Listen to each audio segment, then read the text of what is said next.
So it's no secret that Spider-Man 4 has been in active development for quite a while now, and will be gracing the big screens in a few years, if it actually gets made. And last night, a demon possessed me, and for some reason at 1 in the morning, I decided to watch the extended cut of Spider-Man No Way Home. And aside from a few awkward pauses where the audience needs to cheer, it's still pretty good. And the way that film ends is a perfect place to leave the MCU's Spider-Man to finally break the MCU Iron Boy Jr. curse. I don't actually think there's many people out there still who complain about the Iron Man thing, but it's just, you know, it's like a plague that just surrounds the character, this version of the character, the interpretation. You get it. And this all has had me thinking about the potential for Spider-Man 4 and what I would really like to see. Also, just so you know, in this video, I will be going over things that I think absolutely will happen, can potentially happen, and the rest of it is just kind of wishful thinking. We probably will never get it. But wait! Before we continue, remember to like and subscribe, as every subscription contributes to the Black Cat Fund. This is a new charity where we're trying to get Black Cat put in these movies, because she should be. She really should be. So yeah, let's get it out of the way. The first thing I want to see is Black Cat. So me personally, I've never been a big fan of the whole Michelle Jones thing. I'm perfectly okay with a different interpretation of Mary Jane. I'm not one who typically complains about the Insomniac version of the character. Mary Jane has always felt very malleable to me. But I don't know, I just don't really fuck with this one. Apparently a new love interest has already been cast for this film, so we'll find out who that is, but there's a lot of speculation that it is Black Cat or Gwen Stacy. I mean, those are kind of the only two left, so that makes sense. The only thing that's kind of taking away from it being Black Cat is apparently the codename for this film is Blue Oasis, which could very well be a reference to Spider-Man Blue, which is a story that dives into the relationship of Peter Parker and Gwen Stacy. So it might be Gwen. Speaking of Spider-Man Blue, there's a very prominent villain in that comic, Green Goblin.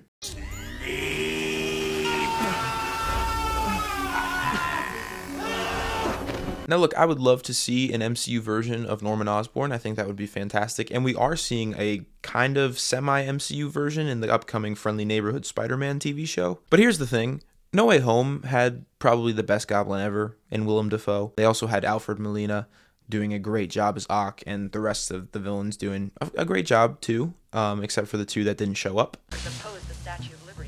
Oh, sorry. So here comes my hottest take.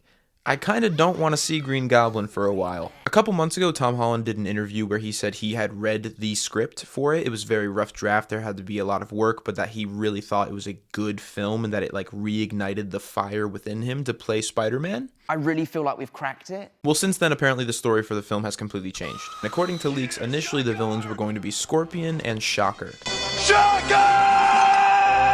The two villains who were set up in Spider-Man Homecoming that everyone's been waiting to see what the hell they've been doing this whole time. I don't know if that's going to carry over into this new script, but I hope they do because I think those are a good pair of villains for a street-level Spider-Man film. But my ideal street-level Spider-Man movie would be with these three. Obviously, have Kingpin be the main villain. Then you have Punisher being a secondary villain hunting Spider-Man so we can get this iconic image recreated. And then Daredevil's there because he's buddies with Spider-Man, and I like Daredevil a lot, so I think that would be cool. I not only think this is a recipe for one of the greatest Spider-Man movies ever made, but I think this would get a lot of butts in chairs, especially after Born Again comes out, and that show's probably going to be pretty good. I'm pretty confident in it, so this should happen. I don't think it will, but it should. This film has gone through a lot of contradictory leaks. Apparently, there's still potential that this isn't street level at all and could potentially be taking place on Battle World. I hate that. Don't do that. This film will be coming out in between both of the Avengers movies. And if those films kind of act like part 1 and part 2, how Infinity War was with Endgame,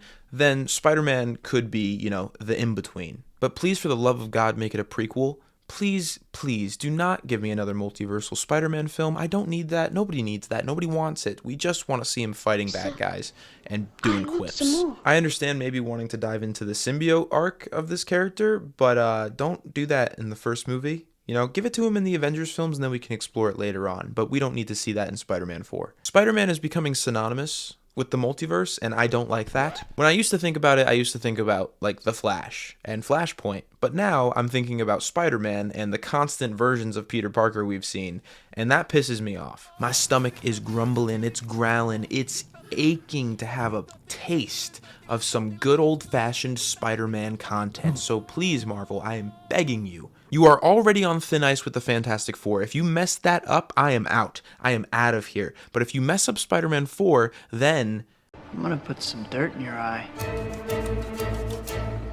Anyway, I would love to see Peter Parker be like a grown-up. When this movie eventually hits our screens, it will have been probably 5 or 6 years since we got No Way Home, which is insane. I would love to see him be able to play an adult Peter Parker now. Maybe when we get into the movie, he already knows Black Cat or Gwen or Harry, whatever it may be. He already knows these people. We don't need to meet them with him. We just have to be introduced to them by him. That is my ideal scenario for this film. Again, if it takes place on Battleworld, whatever, but that would really piss me off, and I think that would make for a much worse movie. And also, Marvel, you absolutely need to follow through with the promise that No Way Home gave us. The promise of a Spider-Man who has a shitty apartment, who makes his own suit, who uses a police scanner on his phone. I think that just needs to be followed up with a very solid Spider-Man film that explores those ideas further. Speaking of the suit, don't change it. I understand you have to sell toys, and that's fine. But look, I don't care. If you're gonna change it, just make sure it's very small tweaks and not this to this again. We don't need a brand new color scheme every time we see the character either. Keep the colors, they're perfect. Maybe just change the webbing a little bit. You can change the eyes if you want. There was some concept art for some really cool looking spider eyes. Maybe explore one of those.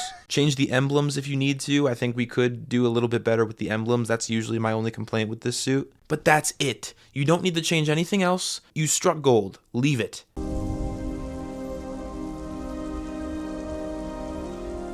Great, it's just some random guy. Fuck you say to me, you little I don't want to see these motherfuckers in this movie. I love Tobey Maguire and Andrew Garfield. They were great. Andrew Garfield is probably my favorite Spider-Man, I'm not gonna lie. But by no means should they be in this movie. We all know for an absolute certainty they will be in one of, if not both, of these Avengers films. Let's just leave them be out of Spider-Man 4 and let that be Tom's movie. We do not need him sharing the screen with the other Spider-Man for the rest of his time as the character. He deserves better than that because he's great. And look, you're never gonna capture the same magic you did with No Way Home again. That's just not gonna happen, so don't even try. Please stop. Stop it. Get some help. The only reason I'm saying this is because there were rumors that they were going to be co-leads of Spider-Man 4 at one point. I think that got thrown in the bin or debunked, but I just needed to clarify that I'm not for that idea. I don't like it one bit, and I don't think any of you do too, because that's weird. Why would they do that? Don't do that.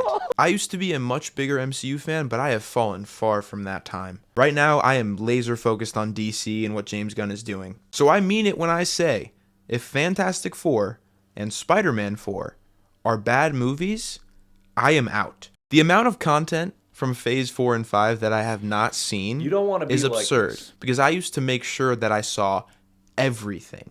So yeah, Marvel, you're on thin ice. Don't fuck this up. If you need to rewrite the script again, do it. If you need to find a different director, do it. But just make the movie good. Don't shit something out. Anyway, that's the end of this. I'm done. So I'm gonna move on before I get a little too angry.